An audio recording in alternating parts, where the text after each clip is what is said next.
Hi, எல்லாரும் நல்லா இருக்கீங்களா? இந்த அவரைக்காய் செடி ஃபுல்லாக நல்லா பெருசாக பறந்துட்டான். அப்படியே சாஞ்சிருச்சிங்க. என்ன பண்ணுறதுன்னே தெரில. சரி, அப்படியே விட்டாச்சுங்க. கொஞ்சம் காய் சாம்பாருக்கு பறிச்சிக்கலாங்க. அப்படியே சிம்பா குட்டி மட்டும்தான் உள்ளே போயிட்டு வர அளவுக்கு இருக்குது. இருந்தாலும் பரவாயில்லன்னு அப்படியே விட்டாச்சுங்க. அப்புறம் அப்படியே கொஞ்சம் தக்காளியெலாம் இருந்தது, பறிச்சாச்சு. நம்ம ஒரு செடி ஒரு விதை ஊனும் போது அது வர்றதுக்கு தாங்க கொஞ்சம் டிலே ஆகுது. அது ஒரு பருவத்துக்கு காய்க்க ஆரம்பிச்சிருச்சுன்னா அழகோ அழகு தான். அதுக்கப்புறம் வெளியே போகும்போதெல்லாம் வாட்டர் மிலனை வாங்கிட்டு வெளுத்து கட்டுறது. புதுசாக கண்ணாடி போட்டால் கண்ணே தெரிய மாட்டேங்குதுங்க. அப்படியே என்னமோ முன்னாடி பின்னாடி இழுத்துட்டு பார்த்துட்டு இருக்க வேண்டியதாக இருக்குது. அப்புறம் தோட்டத்துக்கு போயிட்டு அப்பப்போ குழிகள் தோண்ட ஆரம்பிச்சிட்டோம். எதுக்குமா குழின்னு கேட்குறீங்களா?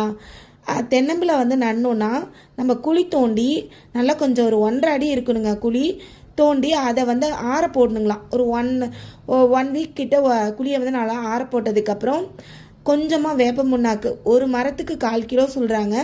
வேப்ப முன்னாக்கு உள்ளே நல்லா தூவி விட்டு நம்ம வைக்கிற போது தென்னம்பிள்ளையில் கரையான் பிடிக்காதுங்களாம். ரொம்ப சூப்பராகவே நாங்கள் கிட்டத்தட்ட ஒரு 10-15 கன்று இதுக்கு முன்னாடியே நட்டாச்சுங்க. இப்போ அப்பப்போ குழி நம்ம தோண்டி வச்சிடலாம், வெளியே போகும்போது தென்னம்பிள்ளை வாங்கிட்டு வச்சுக்கலாம் அப்படின்ட்டு. ஈவினிங் டைமில் தோட்டத்துக்கு போயிட்டு இந்த மாதிரி ஒர்க் பண்ணுறது ரொம்பவே மைண்டுக்கு ரிலாக்ஸ்டாக இருக்குது. சிம்பா குட்டியும் அதில் ஜாயின் பண்ணிக்கிட்டான்.